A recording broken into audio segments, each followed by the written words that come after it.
दोस्तों नमस्कार। जैसे कि आप सभी लोग जानते हैं कि स्टेट गवर्नमेंट के फॉर्म को भरने के लिए सिर्फ जाति, निवास और आय की ज़रूरत पड़ती है। लेकिन जब आप कोई सेंट्रल गवर्नमेंट के फॉर्म को भरते हैं तब वहां आपसे ओबीसी सर्टिफिकेट यानी नॉन क्रीमी लेयर सर्टिफिकेट मांगा जाता है। तो दोस्तों आज की इस वीडियो में जानेंगे कि नॉन क्रीमी लेयर सर्टिफिकेट कैसे बनाएं, क्या क्या डॉक्यूमेंट लगेगी सर्टिफिकेट बनाने में और क्यों बनाना चाहिए ये सर्टिफिकेट।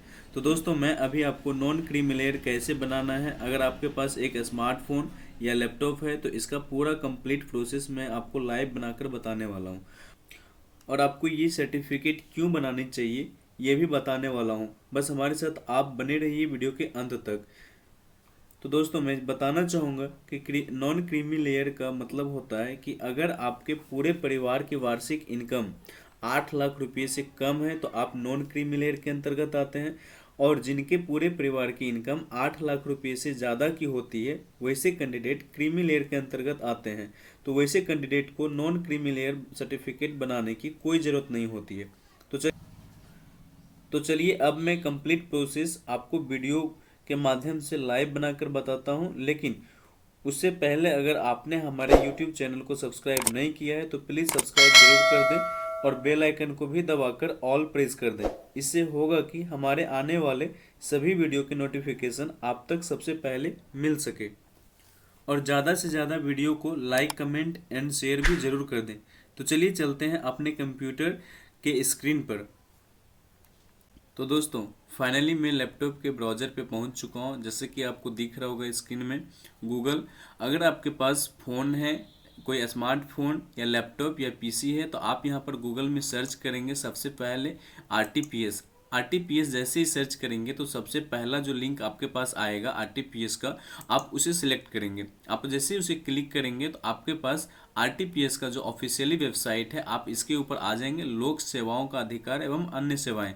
यहीं से आप आवेदन दे पाएंगे, ऑनलाइन आवेदन, जहां पर कि आपको देख पा रहे होंगे स्क्रीन पर सामान्य प्रशासन विभाग। यहाँ से जैसे कि मैंने आपको पहले भी बताया था कि जातीय आवासीय आय यहीं से बनाते हैं, इसी वेबसाइट से।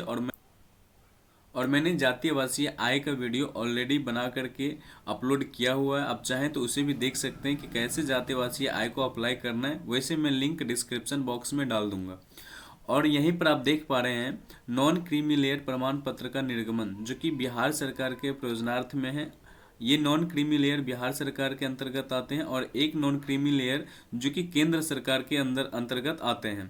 तो आप देख लेंगे कि आपको कौन सी ज़रूरत है। आप बिहार सरकार वाले की ज़रूरत है तो आप इसे सिलेक्ट करेंगे, इसे बनाएंगे। केंद्र सरकार की ज़रूरत होगी तो आप इसे बनाएंगे। तो अधिकतर बिहार सरकार से ही हम स्टार्टिंग करते हैं। तो जैसे ही आप इसके ऊपर क्लिक करेंगे तो सबसे फर्स्ट में जो आपका ऑप्शन आएगा अंचल स्तर पर, आरओ लेवल पर। तो जब भी हम जातीय आवासीय या आय बनाते हैं, कुछ भी बनाते हैं, तो आरओ लेवल से ही स्टार्टअप करते हैं। तो आइए अब जैसे ही क्लिक करेंगे तो आपके पास कुछ इस प्रकार का इंटरफेस खुलेगा, फॉर्म का पेज खुल करके आएगा नॉन क्रीमी लेयर सर्टिफिकेट के लिए। तो आप यहाँ पर देख पा रहे हैं कि क्या आपके पास पहले से निर्गत प्रमाण पत्र है। अगर है तो यस करेंगे, नहीं है तो नो रहने देंगे। फिर यहाँ पर आ रहा है कि आप लिंग, आप पुरुष हैं या महिला हैं। अगर आप पुरुष हैं तो पुरुष के ऊपर क्लिक करेंगे, महिला है तो स्त्री के ऊपर क्लिक करेंगे। फिर अभिवादन आ रहा है। अभिवादन में आपको कुछ नहीं करना है, कोई अभिवादन नहीं, जो ऑलरेडी सिलेक्टेड है आप उसे ही सिलेक्ट रहने दें। फिर है अप्लीकांट्स नेम। यहाँ पर आप अपना इंग्लिश में नाम टाइप करेंगे। इंग्लिश में नाम डालने के बाद जैसे स्पेस प्रेस करेंगे आपके इस साइड में ऑटोमेटिक हिंदी का नाम आ जाएगा। उसके बाद आप डेट ऑफ बर्थ सिलेक्ट कर लेंगे कैलेंडर के माध्यम से। कैलेंडर में सिलेक्ट करेंगे जो कि ईयर है। ईयर आपका क्या है, 2003, 4 जो भी हो आप यहाँ पर सिलेक्ट कर लेंगे। आपका डेट ऑफ बर्थ सिलेक्ट हो जाएगा। और यहाँ पर है आधार कार्ड नंबर। अगर आपके पास आधार कार्ड है तो आप आधार कार्ड नंबर को डाल सकते हैं, नहीं तो फिर नहीं भी डालेंगे तो कोई इशू नहीं है। आप देख पा रहे होंगे कि सारे टॉपिक में स्टार का जो है कि ऑप्शन लगा हुआ है। जिसमें देखेंगे कि स्टार है आप उसे डालेंगे, जिसमें स्टार नहीं है आप उसे नहीं भी डालेंगे तो कोई दिक्कत नहीं है। उसके बाद देखिए यहाँ पर है आवासीय पता, रेसिडेंशियल एड्रेस। आपका जो आवासीय पता होगा, आप किस राज्य के रहने वाले हैं तो बिहार राज्य के, तो यहाँ पर बिहार को सिलेक्ट करेंगे।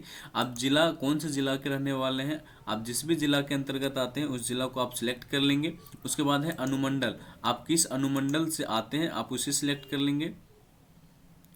जैसे कि मैं आपको यहाँ पर बता रहा हूँ, आप अनुमंडल को सिलेक्ट कर लेंगे। आपका जो भी उस जिला के अंतर्गत अनुमंडल आता होगा आप उस अनुमंडल को सिलेक्ट करेंगे। उसके बाद आता है प्रखंड सह अंचल। आप यहाँ पर ब्लॉक सिलेक्ट कर लेंगे कि आपका जो ब्लॉक है आप उसे यहाँ पर सिलेक्ट करके, उसके बाद है ग्राम पंचायत, उसके बाद है ग्राम मोहल्ला। आप जिस गांव से बिलोंग करते हैं वो गांव यहाँ पर टाइप कर लेंगे। उसके बाद है वार्ड संख्या, आपका जो भी वार्ड नंबर होगा आप उसे यहाँ पर टाइप कर देंगे। उसके बाद है पुलिस स्टेशन, आप पुलिस स्टेशन जो भी होगा आपका यहाँ पर पुलिस स्टेशन आप यहाँ पे डाल लेंगे। उसके बाद है डाकघर, आपका जो भी डाकघर होगा आप यहाँ पर डाल लेंगे। उसके बाद है होल्डिंग नंबर। तो दोस्तों मैं बताना चाहूँगा कि होल्डिंग नंबर स्पेशली शहरी क्षेत्रों के लिए आता है। अगर आप शहरी क्षेत्र से बिलोंग करते हैं तो आपके पास होल्डिंग नंबर होगा तो आप होल्डिंग नंबर डाल सकते हैं, अदरवाइज इसे छोड़ दें, इसे डालना जरूरी नहीं है। सर्कल नंबर भी सेम जो है कि प्रोसेस है। सर्कल नंबर भी अगर आप किसी शहरी क्षेत्र में तो आपके पास सर्कल नंबर होगा, आप गांव क्षेत्र से बिलोंग करते हैं तो आपको सर्कल नंबर डालने की ज़रूरत नहीं है।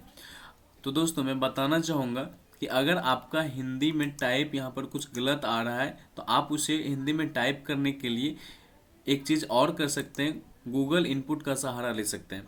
गूगल इनपुट में आप देखेंगे कि यहाँ पर हिंदी इंग्लिश सारा कुछ दिया हुआ है, जो भी लैंग्वेज में आपको टाइप करना है आप लिख सकते हैं। जैसे कि मैं यहाँ पर दिखा रहा हूँ आपको, अगर यहाँ पर आपको राम सिलेक्ट करना है तो राम इस तरीके से बहुत सारा राम करके आ रहा है, आप उसे यहाँ से कॉपी कर लेंगे, कॉपी करके वहाँ पर पेस्ट कर लेंगे। तो इस तरीके से आप यहाँ पर फॉर्म को फिलअप कर सकते हैं हिंदी में। उसके बाद मैं बताना चाहूँगा स्थानीय निकाय का प्रकार, अगर आप ग्राम पंचायत से आते हैं तो ग्राम पंचायत सिलेक्ट कर लेंगे, नगर निगम से आते हैं तो नगर निगम को सिलेक्ट करेंगे, नगर परिषद से आते हैं तो नगर परिषद सिलेक्ट करेंगे, अगर नगर पंचायत से आते हैं तो नगर पंचायत सिलेक्ट करेंगे। और उसके बाद जैसे ग्राम पंचायत सिलेक्ट करेंगे तो आपके पास यहाँ पर ग्राम पंचायत का लिस्ट आ जाएगा, आपका जो भी ग्राम पंचायत होगा आप उसे सिलेक्ट कर लेंगे। उसके बाद है अस्थाई पता, टेम्प्रोरी एड्रेस। तो मैं बताना चाहूँगा कि आवासीय पता में आपने जो भी फिलअप किया अगर वही आपका टेम्प्रोरी एड्रेस है, अस्थाई पता है, तो आप ऊपर जैसा सेम एज एबव के ऊपर क्लिक करेंगे तो आपका वही डिटेल यहाँ पर फिल हो जाएगा ऑटोमेटिक। तो ये वाला आप कर लेंगे। उसके बाद देखिए आ रहा है यहाँ पर धर्म, आप किस धर्म से बिलोंग करते हैं, हिंदू मुस्लिम सिख ईसाई जो भी हैं आप यहाँ पर लिख लेंगे। पिन कोड आपका क्या है आप वो डाल देंगे। उसके बाद है वर्ग कैटेगरी, आप किस वर्ग से आते हैं, आप बीसी से आते हैं या ईबीसी से आते हैं आप वो यहाँ पर सिलेक्ट कर लेंगे। अगर बीसी से आते हैं तो यहाँ पर जाति में फिर आपका और खुल जाएगा सारा जाति, आपका जो भी जाति होगा आप वो यहाँ पर सिलेक्ट कर लेंगे। सिलेक्ट कर आप इस साइड देख पा रहे होंगे कि बिहार की सूची में जाति का क्रमांक ये ऑटोमेटिक सिलेक्ट हो जाता है, इसे कुछ नहीं करेंगे, इसे रहने देंगे। उसके बाद है उपजाति, आपका जो भी उपजाति होगा आप उसे यहाँ पर सिलेक्ट कर लेंगे, उपजाति में यहाँ पर आ जाएगा। अगर आप उपजाति में नहीं आते हैं तो फिर इसे छोड़ दें, इसे कुछ नहीं करना। उसके बाद है पेशा, पेशा में आप क्या है, छात्र हैं, सरकारी सेवा में हैं या निजी सेवा में या व्यापार है, बिजनेसमैन, किसान से बिलोंग करते हैं, गृहिणी हैं या अदर, आप यहाँ पर सिलेक्ट कर लेंगे। स्टूडेंट होंगे तो स्टूडेंट के ऊपर सिलेक्ट कर लेंगे। उसके बाद फादर्स नेम में आप यहाँ पर अपने पिता का नाम जो कि इंग्लिश में टाइप करना है और प्रेस करना है तो हिंदी में आपका यहाँ पर ऑटोमेटिक आ जाएगा। उसके बाद हस्बैंड्स नेम, जो भी महिला होंगे जिनका शादी हो गया है वो यहाँ पर हस्बैंड्स नेम को डाल लेंगे। जैसे ही डाल करके प्रेस एंटर करेंगे तो यहाँ पर उनका पति का नाम हिंदी में टाइप हो जाएगा। उसके बाद है मदर्स नेम, माता जी का नाम क्या है उसे आप यहाँ पर लिख लेंगे और यहाँ पर हिंदी में सिलेक्ट हो जाएगा। उसके बाद है आवेदक का मोबाइल संख्या। तो मैं हमेशा बताता हूं कि आप कोई भी फॉर्म को फिलअप कीजिए तो कोशिश करिए कि अपना मोबाइल नंबर, आप खुद अपना मोबाइल नंबर यहाँ पर डालें और ईमेल आईडी आप अपना ही डालें। इससे होता क्या है कि जब भी आपका सर्टिफिकेट तैयार हो जाएगा बनकर तो आपके मोबाइल नंबर पर एक ईमेल नंबर पर भी आपको मैसेज चला जाएगा और मोबाइल नंबर पर भी आपको मैसेज चला जाएगा कि आपका सर्टिफिकेट रेडी हो चुका है और आपको लिंक भी प्रोवाइड कर दिया जाएगा। उस लिंक के माध्यम से आप अपने सर्टिफिकेट को डाउनलोड भी कर सकते हैं। उसके बाद देखिए आ रहा है 12 नंबर में अभिभावक पिता या पति की स्थिति। तो आप यहाँ पर ध्यान देंगे, जो लड़का होंगे और लड़की होंगे जिसका कभी शादी नहीं हुआ है तो वो यहाँ पर पिता का नाम डालेंगे और जो जिनका शादी हो गया है किसी महिला का, लड़की का, तो वो यहाँ पर पति का नाम डालेंगे, अपने हस्बैंड का नाम डालेंगे, पिता को छोड़ देंगे। उसके बाद माता जी का जो नाम होगा उसे यहाँ पर फिल कर लेंगे। ये हर किसी के लिए नहीं है, सारे लोगों के लिए ये नहीं है। आप सब लोगों के लिए नहीं है, सबको ये फिल नहीं करना है। किसके लिए है वो मैं बताना चाहूँगा। तो आप यहाँ पर देख पा रहे होंगे एक नंबर में संवैधानिक पद, जिनका कि जो ऑलरेडी कहीं जॉब कर रहे हैं तो उसके लिए ये फॉर्म खुल करके आता है, उसे ये फॉर्म को भरना है। जो जॉब कर रहे होंगे किस पद पे हैं वो यहाँ पे डालना है, पदनाम डालना है, क्या पदनाम उनका है, सरकारी सेवा या केंद्र राज्य। आप राज्य में सेवा जो है कि जॉब कर रहे हैं या केंद्र सरकार में कर रहे हैं तो आपको यहाँ पर टाइप कर देना है। उसके बाद पदनाम, वेतन कितना उनका सैलरी आता है वो आप यहाँ पे टाइप कर देंगे, नियुक्ति की तिथि, कब उनकी ज्वाइनिंग हुई थी, ये सारा कुछ आपको यहाँ पे डाल देना है। अदरवाइज इसे छोड़ दें। उसके बाद देखेंगे कि सारा कुछ यहाँ पे फिर से अंतर्राष्ट्रीय सेवा में नियोजित, जैसे यूनिसेफ संगठन का नाम, किसी संगठन में काम कर रहे हैं तो वो आप यहाँ पे डालेंगे। तो ये सारे लोगों के लिए नहीं है, इसे छोड़ सकते हैं। उसके बाद देखिए आता है, सबसे पहले यहाँ पर आ जाएंगे आय में। आय में आने के बाद 6 नंबर में आय, नौकरी से आय। नौकरी से आय आपने एक बात ध्यान दीजिएगा, जिस टाइम आपने आय प्रमाण पत्र को बनवाया था तो वहाँ पर आय प्रमाण पत्र में आपका आय का पूरा डिटेल्स दिया हुआ होगा। आय प्रमाण पत्र के ही अकॉर्डिंग आप यहाँ पर अपने इनकम के स्रोत को डालेंगे। अगर नौकरी से आय इनकम सर्टिफिकेट में आपका 0 होगा या फिर जो भी होगा आप यहाँ पर मेंशन कर देंगे। उसके बाद है व्यवसाय से आय। आप इनकम सर्टिफिकेट में देख लेंगे कि व्यवसाय से आय में कितना है, आप वो यहाँ पर मेंशन कर देंगे। उसके बाद है पेंशन से आय। अगर आपके फैमिली में किसी को भी पेंशन आ रहा है तो आप यहाँ पर मेंशन कर देंगे, नहीं तो इसे छोड़ देंगे। फिर एक कृषि से आय, इनकम सर्टिफिकेट में आप देख लीजिएगा कि कृषि से आय वहाँ पर कितना दिया गया है तो उसके अकॉर्डिंग आप यहाँ पर मेंशन कर दीजिएगा। उसके बाद है वार्षिक आय, यहाँ पर भी आप सिलेक्ट कर लीजिएगा। उसके बाद है कि क्या कर भुगतान करते हैं, अगर हाँ तो विगत 3 वर्षों का रिटर्न की प्रति प्रस्तुत करें। आपके परिवार में अगर कोई इनकम टैक्स रिटर्न फाइल करता है तो उस स्थिति में आपको यहाँ पर यस करना है, अगर नहीं करता है तो इसे नो करना है। फिर कहते हैं क्या संपत्ति कर के अंतर्गत हैं, अगर हाँ तो पूर्ण विवरण दें। अगर कोई कर इनकम टैक्स रिटर्न भर रहे होंगे तो हाँ करने के बाद आपको यहाँ पर विवरण डालना होगा, नहीं तो फिर इसे नो करेंगे तो आपको कुछ नहीं डालना है। फिर एक कुछ अन्य बातें, इसे छोड़ देना है। उसके बाद दोस्तों मैं बताना चाहूँगा कि आपका जो यहाँ पर डॉक्यूमेंट रिक्वायर्ड होगी, डॉक्यूमेंट लगने वाला है वो कुछ इस प्रकार से। पहला है फॉर्म 18B, आवेदक का शपथ पत्र। आवेदक का शपथ पत्र फॉर्म को यहाँ पर सिलेक्ट करना है। फिर है आवास प्रमाण पत्र, जो कि निवास बनाए होंगे आपको यहाँ पर वो डालना है। फिर जाति प्रमाण पत्र, इसे भी सिलेक्ट कर लेना है। उसके बाद है आय प्रमाण पत्र, इसे भी सिलेक्ट कर लेना है। अगर सिंचित जमीन का प्रतिशत, बिहार सरकार के सेलिंग कानून के अंतर्गत अगर आपके पास कोई जमीन का कागजात है तो आप उसे भी सिलेक्ट कर सकते हैं, अदरवाइज इसे छोड़ देना चाहूँगा कि ये आवेदक का शपथ पत्र आप कहाँ से डाउनलोड करेंगे, कहाँ से लाएंगे।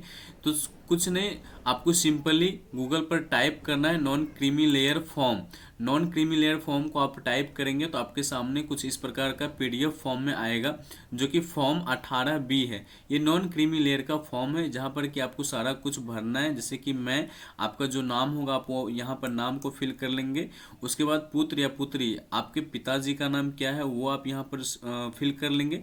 उसके बाद है निवास, आप किस गाँव शहर कस्बा से बिलोंग करते हैं आपको यहाँ पर वो लिख देना है। उसके बाद है पोस्ट, आपका जो पोस्ट होगा आप वो यहाँ पे मेंशन कर देंगे। उसके बाद है थाना, जो भी पुलिस स्टेशन आपका होगा आप वो यहाँ पर लिख देंगे। उसके बाद है प्रखंड, आप जिस प्रखंड से बिलोंग करते हैं वो प्रखंड का नाम आप यहाँ पे लिख देंगे। उसके बाद है जिला, आप किस जिला से बिलोंग करते हैं तो उस जिले का नाम आप यहाँ पे लिख देंगे। आप किस राज्य से बिलोंग करते हैं वो राज्य यहाँ पर लिख देना है। उसके बाद है एतद द्वारा घोषित करता या करती हूँ कि मैं डैश समुदाय की हूँ या का हूँ, तो यहाँ पर आपको समुदाय में आप जिस भी जाति से बिलोंग करते होंगे उस जाति का नाम लिख देंगे। उसके बाद इस फॉर्म को भर लेने के बाद शपथकर्ता का हस्ताक्षर, आपको यहाँ पर अपना सिग्नेचर कर देना है। ये सिग्नेचर करके इसे PDF फॉर्म में या PNG फॉर्म में या JPG फॉर्म में यहाँ पर आपको सबमिट करना है। तो ये आपका हो गया आवेदक का शपथ पत्र, जाति, आवास और आय, ये 4 डॉक्यूमेंट है जो कि आपको ऑलरेडी तैयार करके रखना है, जो कि आगे लगेगा। उसके बाद है इसे एग्री कर देना है। एग्री करने के बाद ये कैप्चा आप फिल करेंगे, जो भी कैप्चा यहाँ पर दिख रहा है आपको, ये फिल करने के बाद आप एक बार मिला लेंगे कि आपका सारा विवरण सही है या गलत है। सारा विवरण मिलाने के बाद अगर सही है तो आपको क्या करना है कि प्रोसीड के ऊपर क्लिक कर देना है। तो दोस्तों सारा फॉर्म भरने के बाद जैसे ही आप नेक्स्ट के ऊपर क्लिक करेंगे तो आपको कुछ इस प्रकार का सारा डिटेल्स देखने को मिलेगा। आप एक बार सभी डिटेल्स को देख लेंगे, मिला लेंगे कि सब डिटेल्स सही भरे हुए हैं, कहीं से कोई दिक्कत नहीं है, कहीं से कोई गलत डिटेल्स नहीं है। अगर कुछ गलत होगा तो आप यहाँ पे एडिट करने का ऑप्शन देखिए आ रहा है, एडिट भी कर सकते हैं। नहीं तो फिर अगर सारा कुछ सही है, आप सभी डिटेल्स को मिलाने के बाद अगर सब डिटेल्स सही है तो आप यहाँ पर एक ऑप्शन आ रहा है अटैच एनेक्जर, इसके ऊपर क्लिक करेंगे। उसके बाद जो आपको मैंने डॉक्यूमेंट बताया था वो डॉक्यूमेंट यहाँ पर फिल करना है। तो देखिए सबसे पहले आ रहा है फॉर्म 18B, जो कि आपके शपथ पत्र का फॉर्म होगा। तो आप उसे यहाँ पर सिलेक्ट कर लेंगे, फॉर्म 18B आवेदक का शपथ पत्र, इसको सिलेक्ट कर लेंगे और यहाँ पर चूज करके इस फाइल को सिलेक्ट कर लेंगे। उसके बाद है रेसिडेंशियल सर्टिफिकेट, आप यहाँ पर रेसिडेंस सर्टिफिकेट निवास प्रमाण पत्र को सिलेक्ट कर लेंगे, वो यहाँ पर डाल देंगे। उसके बाद है इनकम सर्टिफिकेट, आप यहाँ पर आय प्रमाण पत्र को सिलेक्ट कर लेंगे और यहाँ पर डाल लेंगे। उसके बाद है कास्ट सर्टिफिकेट, जाति प्रमाण पत्र, आप वो यहाँ पर सिलेक्ट कर लेंगे और उसको भी यहाँ पर सिलेक्ट करके डाल लेंगे। फिर दस्तावेज, दस्तावेज में आपका देखिए बहुत सारा ऑप्शन आ रहा है, इसमें से किसी एक दस्तावेज को आपको लगाना है। जैसे में मतदाता प्रमाण पहचान पत्र, Aadhaar card, MNREGA job card, PAN card, passport, service पहचान पत्र, स्मार्ट कार्ड, स्वास्थ्य बीमा स्मार्ट कार्ड, पेंशन दस्तावेज, सरकारी पहचान पत्र, ड्राइविंग लाइसेंस, इतने सारे डॉक्यूमेंट है, इसमें से कोई एक डॉक्यूमेंट आपको लगाना है। जैसे कि मैं आधार कार्ड लगाता हूँ, आधार कार्ड को सिलेक्ट कर लेना है, उसके बाद यहाँ पर आधार कार्ड को डाल लेना है। उसके बाद आपको करना है सेव एनेक्जर। तो साथियों जैसे ही आप सारा डॉक्यूमेंट को अपलोड कर लेंगे, डॉक्यूमेंट को अपलोड करने के बाद आएगा सबमिट करने का ऑप्शन। यहाँ पर देखिए सारा कुछ आपका दे चुका है, दे दिया है ऑलरेडी। आप यहाँ पर क्या करेंगे, सिंपली सबमिट के ऊपर क्लिक करेंगे। सबमिट के ऊपर क्लिक करेंगे तो आपका जो ऑनलाइन एप्लीकेशन है नॉन क्रीमी लेयर का, वो सक्सेसफुली डन हो जाएगा। तो आप देख सकते हैं आवेदन का विवरण कुछ इस प्रकार से है। आप यहाँ पर सारा कुछ मिला लेंगे, सभी कुछ मिलाने के बाद देखेंगे कि यहाँ पर जो डेट दिया गया है ओबीसी बनने में, नॉन क्रीमी लेयर सर्टिफिकेट बनने में टोटल 21 कार्य दिवस का टाइम लगता है, 21 दिन का समय लग सकता है। तो आप यहाँ पर देखेंगे उपलब्ध कराए गए अनुलग्नों की सूची, जो कि आपने सारा डॉक्यूमेंट वगैरह यहाँ पर डाल दिया है, आवेदन का तिथि यहाँ पर शो कर रहा है। उसके बाद आपको जो यहाँ पर दिया जाएगा, समय सीमा के अधीन सेवा प्राप्त नहीं होने पर अपीलीय अधिकारी के समक्ष 30 दिवस के अंदर अपील दायर किया जा सकता है। अब मैं आपको बताना चाहूँगा, इसे तो सबसे पहले आपको एक्सपोर्ट टू पीडीएफ कर लेना है, इसको डाउनलोड कर लेना है। अब दोस्तों मैं बताना चाहूँगा कि सारा कुछ आपने जब ऑनलाइन अप्लाई कर दिया नॉन क्रीमी लेयर सर्टिफिकेट के लिए, तो अगर आपको जल्दी करवाना जरूरी है, जल्दी बनवाना जरूरी है, तो मैं आपको एक छोटा सा टिप्स बताना चाहूँगा कि जितना भी डॉक्यूमेंट आपने उस फॉर्म को सबमिट करने में लगाया है, जैसे कि शपथ पत्र, आधार कार्ड, जाति, आय, निवास, ये तीनों चारों डॉक्यूमेंट को आपको निकलवा करके ले करके जाना है अनुमंडल। और जो कि मैंने ऑलरेडी ये भी बताया कि जो ऑनलाइन क्या हुआ, जो निकलेगा आपका प्रिंट, उस प्रिंट को भी साथ में लेके जाना है। सॉरी, आरटीपीएस काउंटर पे लेके जाना है इसको, जो कि ब्लॉक लेवल पे होता है। आरटीपीएस काउंटर पे आपको इसे लेके जाएंगे, उसके बाद वहाँ पर वेरीफाई कराएंगे और सारा डॉक्यूमेंट आप उन्हें देंगे।